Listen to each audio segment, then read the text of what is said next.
Good day, podcast community. We have a special podcast today. I've been after Savannah for years to come on the podcast. Now, not years, but a long time. And we met quite a few years ago through a Yeah. friend. And so I've loved her journey. I love where she's going. And any chance my community can hear from a person like Savannah, I want to make sure you have that opportunity. So, Savannah, for people that don't know you as well, tell our viewers who you are, what you do, and who you serve, and then we'll get into our show.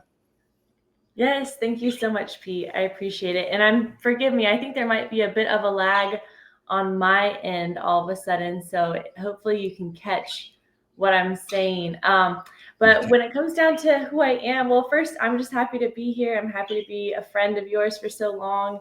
It's such a gift. And so for me, I serve a kind of variety of folks under my wellness practice that I have. So I primarily work with women, but I also have different resources available for people of all different walks of life, genders, you name it. So, but for me, I'm all about serving the individual and helping people with relationships, but ultimately in that, really honing in on the relationship they have with themselves. And so, what we're going to cover today in our chat is going to be about how we can use meditation and really kind of debunking some meditation myths and maybe what you have perceived meditation to be, and really helping you find it and maybe find a new way of looking at it so that it can be that very tool to help you come home to yourself. That is awesome.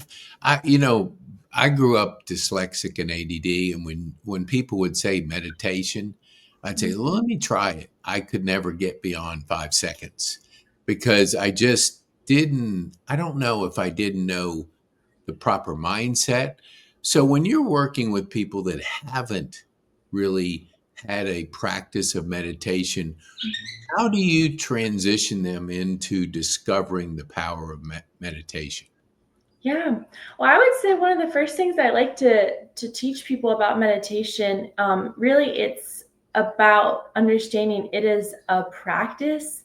It's not something that like you will ever have down pat. I mean, sure you can grow the skill, but it's something that like even people who've meditated for years, they still have to work at it. So I think removing any expectations of having it perfect or, oh, am I doing this wrong, or even just understanding like that meditation doesn't have to only be thinking of nothing either. We can sometimes be doing activities that are meditative in nature. So I know a lot of folks really enjoy gardening or coloring or just hands-on things that are very like quiet in nature.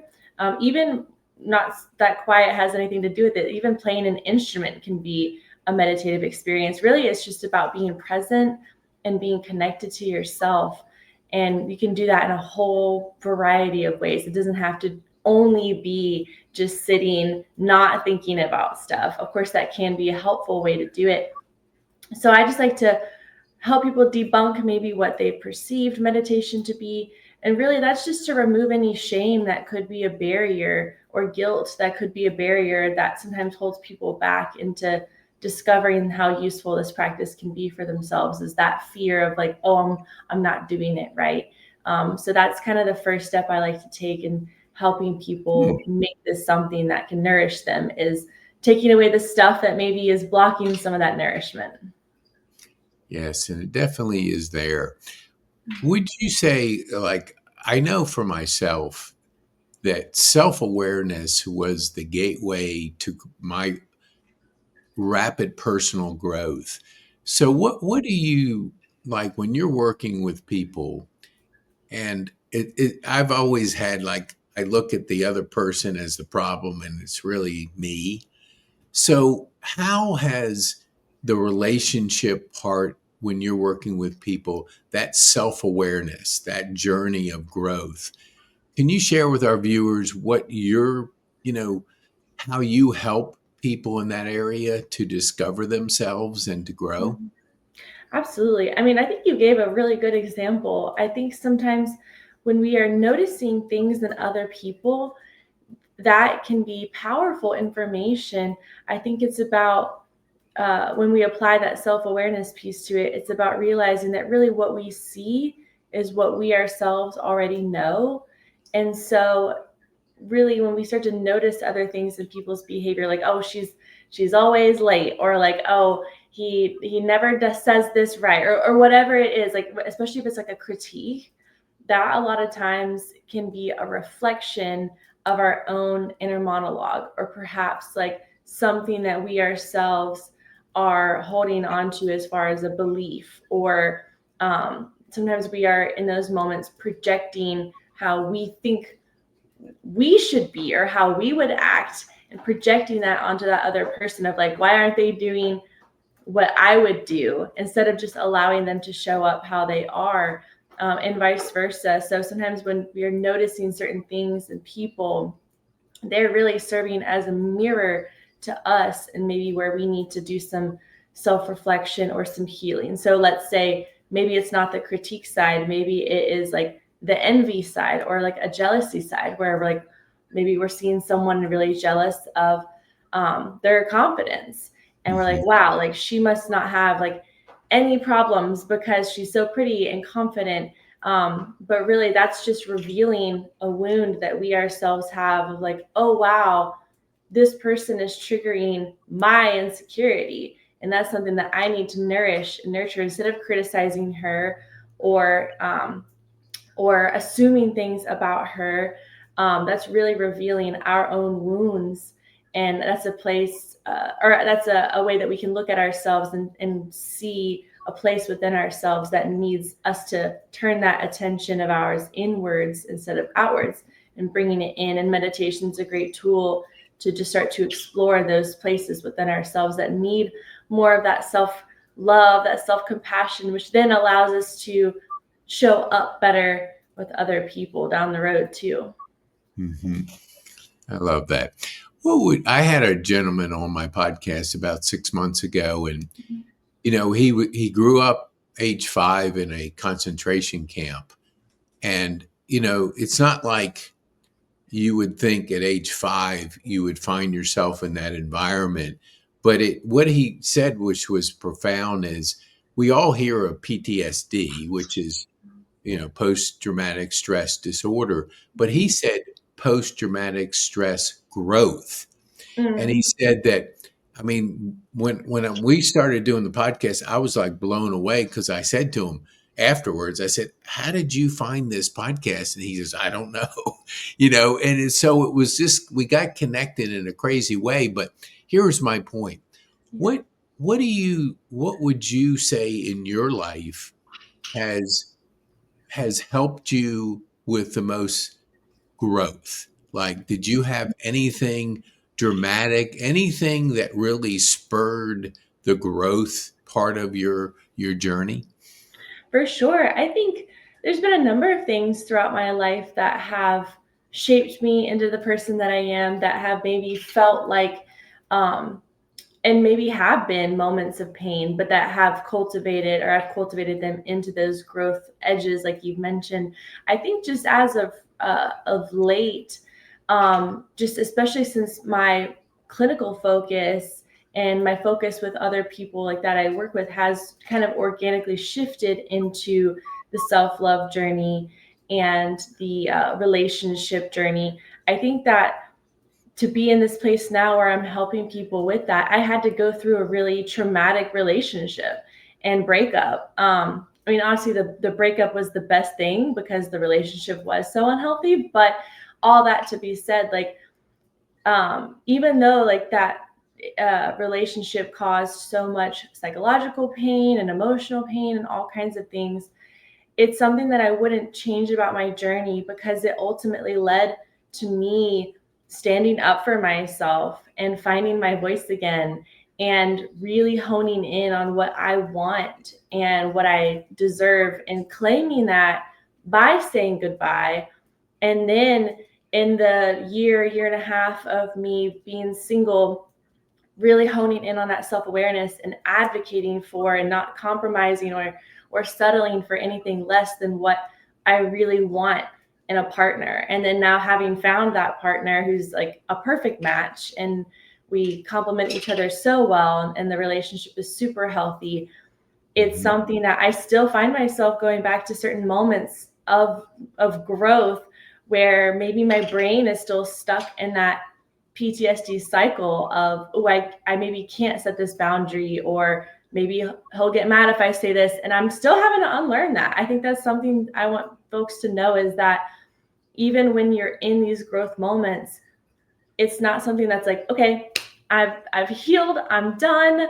It's never gonna show up again. I think that sometimes these things are moments that we revisit, especially as the good stuff starts coming our way. I think it's important to realize that we heal not just to stop hurting, but we heal to make space for the good as well.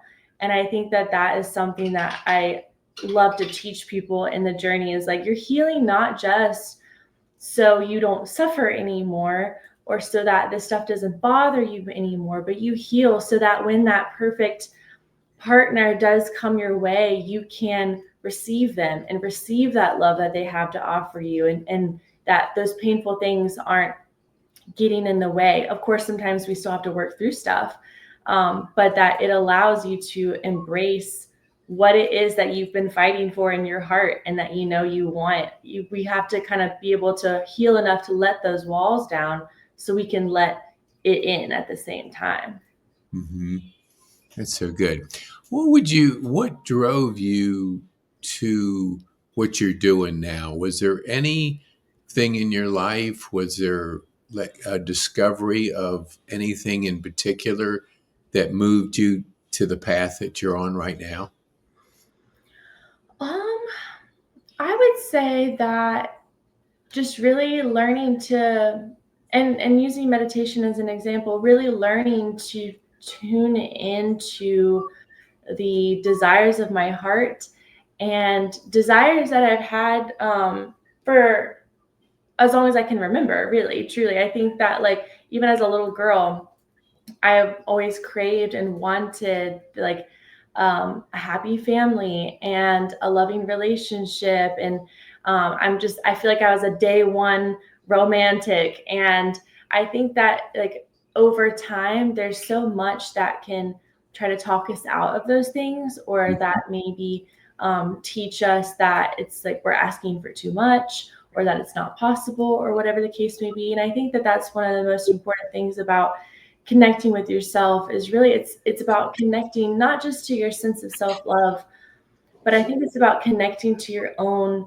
discernment, and connecting to what you truly believe is, quote, like, right and wrong, or what you want or don't want, or whatever the case may be. I think that that's one of the most important things that we can give ourselves, is really just the practice of deciding what is right for us, and then advocating for that, even if maybe it's not the most popular thing, even if it's not the most like, I don't know, logical things sometimes. I think that that's one of the things that we can always justify what's right for us, when we are connected to our heart and connected to our body.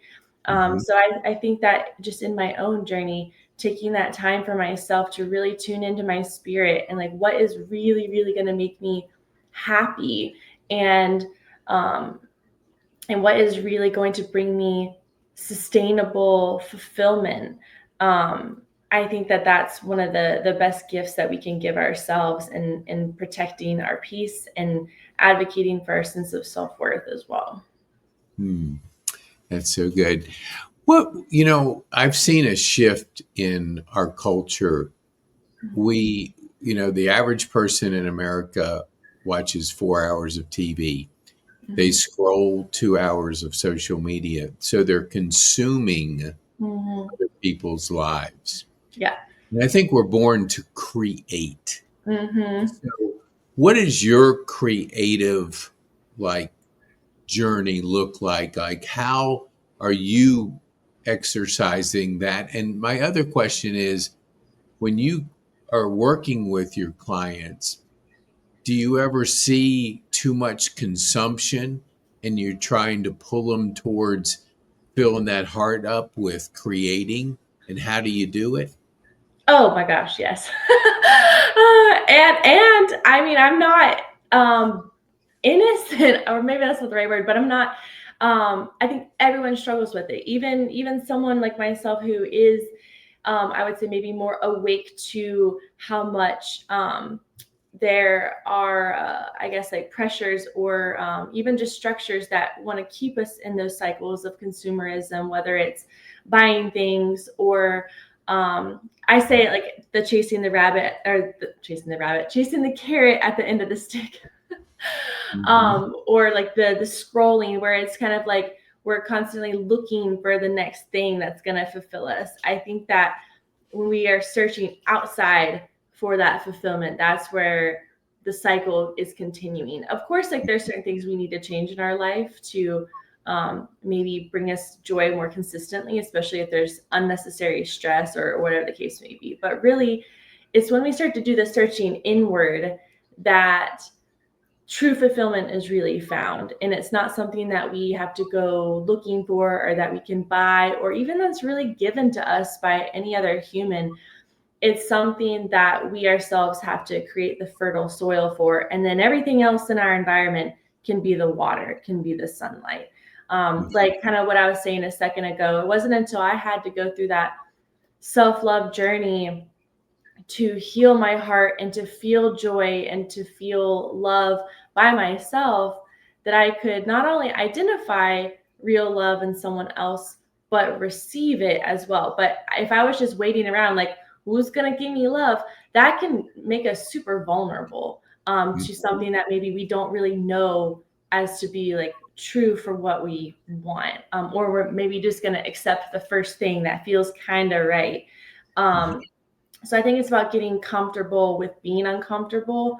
So that way we can really advocate for what is truly in alignment for us, and not be impatient until like that comes our way.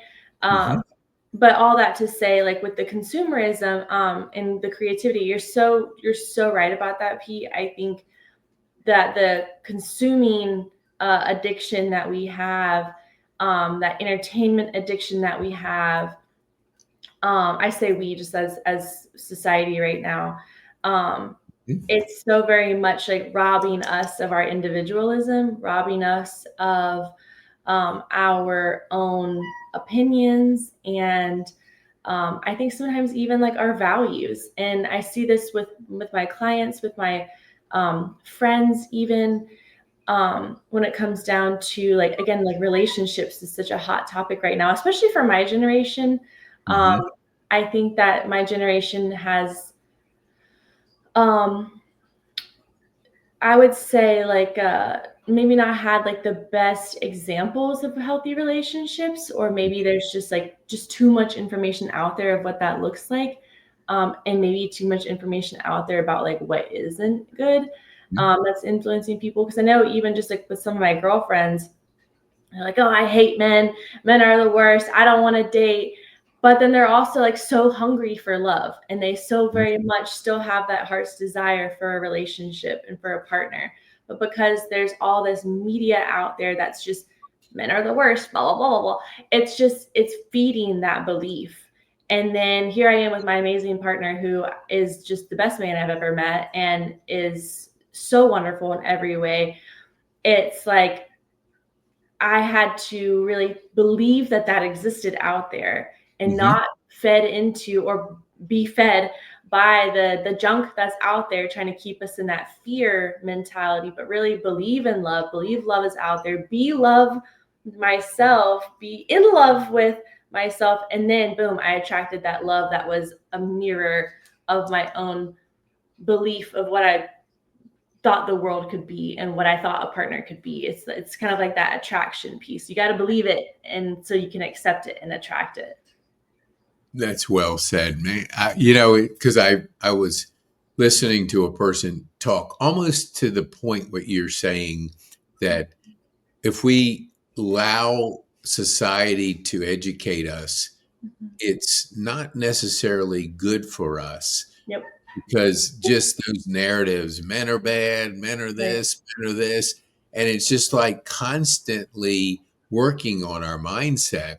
And we have to kind of allow ourselves to put that off in a small box and pursue what you're looking for. Mhm. And that's not going to come from the outside world. How do you like, because I'll hear people say, "Oh, I just want to veg out at the end of the day and just veg out, scrolling or watching TV."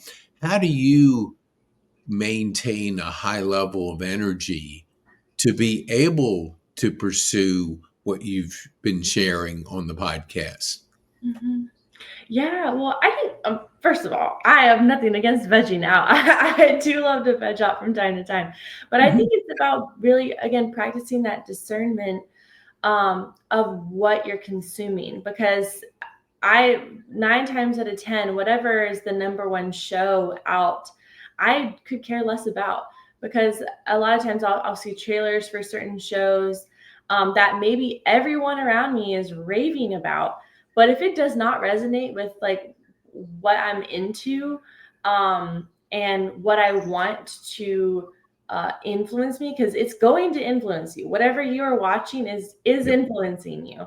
Um, then you can say no to that. Like Mhm. that's why I don't really watch like silly reality TV. I mean, I think that there's a purpose for it, and I think it can provide some people with like relaxation. But for me, having a career where I'm helping people solve problems, watching a show that's like glamorizing people's drama and problems, it's not relaxing for me. I can't turn my brain off. I'm like, "Duh, if only they did this," like, or whatever. So for me personally, I love like fantasy stuff and period dramas because it has like historical components to it. It has like um, stuff that's like not super high stakes or whatever. It Mhm. can be drama, but it's not something that's like super dark or like or even like promoting or glamorizing themes that I like don't agree with. So all that to be said, I mean, I love to veg out. I love to scroll and watch my cat videos just like any other person. But I think it's again about like deciding how much of that do you want to be your life Mhm. because I mean, I hear so many people who are like, oh, I don't have time to do this thing that I really want to do, or I don't have time to Yeah. um, paint or work on music or write a book that I want to write. It's like, yeah, you do. Like I hate to be like that person. I'm like everyone has 24 hours in a day.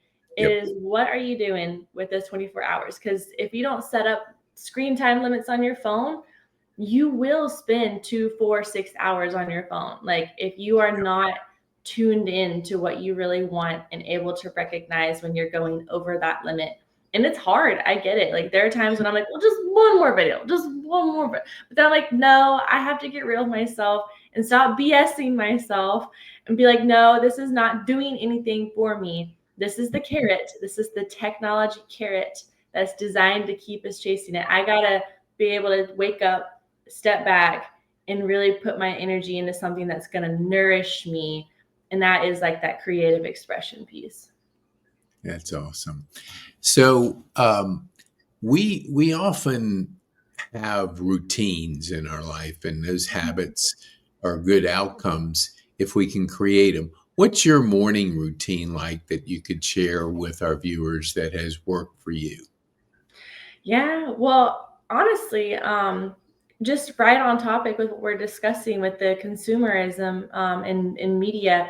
So I do not check social media or even like read emails or if I can help it, like even respond to text or really anything that my phone is like, pay attention to me. I try to ignore until after I've done physical things in my home and environment and for my body. So, including like feeding my pets and taking my dog out and giving myself food like breakfast.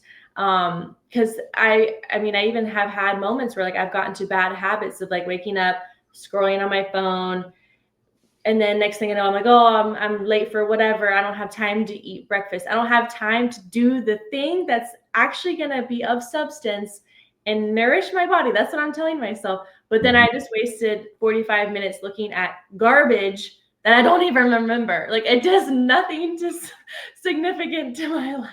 So I think that's where we have to just be radically honest with ourselves and Yes. realize that like we are our own like problem here.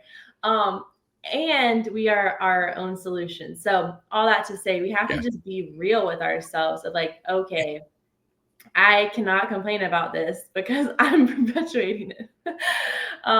So all that to say, don't fill your brain with anything on your phone until you've had time to nourish yourself.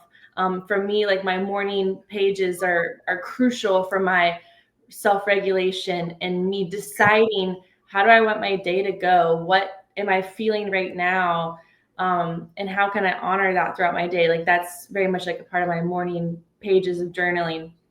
And then I can check social media, and it doesn't have the same influence it has on me because I've already intentionally poured into myself what I want to cultivate, what I want to continue to cultivate, rather than just like, oh, this is how my day is going to go because that's what Instagram told me and how it made me feel. And now I'm locked into that without any like conscious say.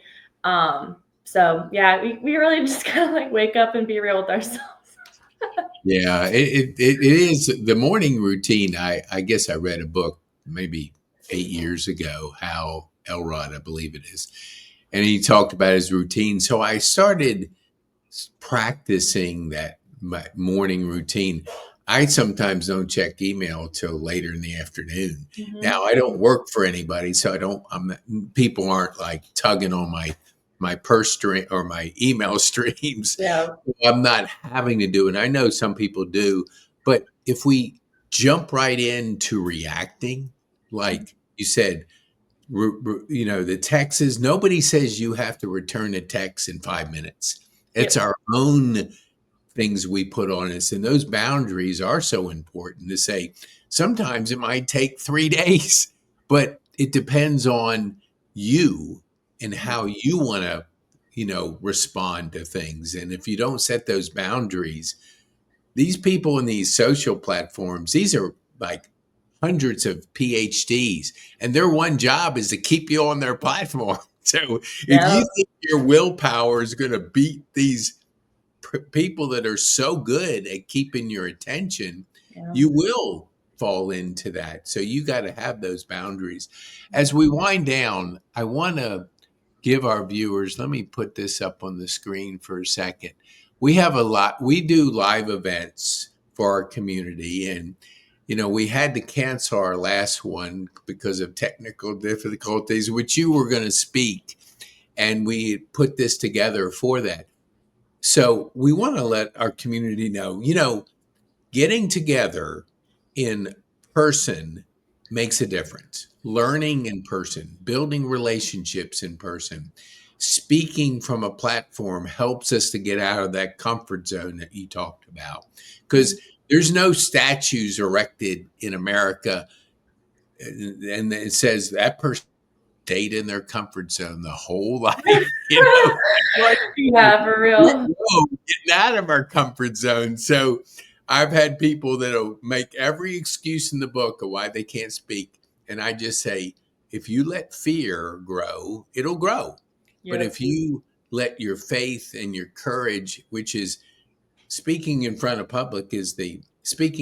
people is the second biggest fear to dying. Mm, So we try to not push, but encourage our community to speak because speaking in 5 minutes is a short period of time, so we want people to be real tight with their talk and be in a position to share their knowledge and expertise. So if you're out there and we do it on the fourth Saturday, but you can confirm it all the time because every once in a while there's a conflict, that you register and come out and speak and come out and participate, meet our speakers. And then once we have people like Savannah Rose, we want to get her on the platform. has so many good things to share. So, I guess my point here is come to our event if you're out there, and it's in Kennesaw. So, if you're in the Atlanta area, you can certainly do that. So, as we wind down, Savannah, what would you want the one thing for our community to take home from our time on the podcast? One thing, oh my goodness. Let's see. I would say I would say the one thing is that I mean really I think every time you tell yourself that you don't have time for you, that you're abandoning yourself. And I think that that's something I really encourage you to notice is like, when are those moments where maybe you are saying that, like, oh, I don't have time to do this thing that I really want to do, or I don't have time to eat breakfast, or I don't have time to go to the bathroom, or whatever it is. Like, how can you start to notice those things Hmm. and say, yeah, actually, I do have time to do this thing to take care of myself. I want you to see how your life transforms and how much you don't tolerate the shenanigans that was getting in the way, and how much it also opens you up to even more abundance of joy and love and wealth of all definitions. Because I think that choosing ourselves is truly a way that we are able to show up in this world and for everyone else around us, in a more balanced, healthy way. Hmm. And so, yeah, I would say that's kind of what I would encourage folks and listeners to do, is to notice those moments that you can have a choice, and that you do have a choice, in you taking care of yourself, that maybe you thought you didn't have power to Hmm. do so. I think you'll be surprised at how often that might actually be. And it's nothing to be ashamed of. It's something that you deserve to do. Um, Not because I said so, but because that's your birthright as a Hmm. living person on this earth, is that you deserve to show up for yourself however you need to do so. So that's my one thing for you. I love it. I love it. We'll have to get a what do you call those short clips on that one? That was very good. Thank you so much, Savannah. So tell our viewers, how can they get a hold of you?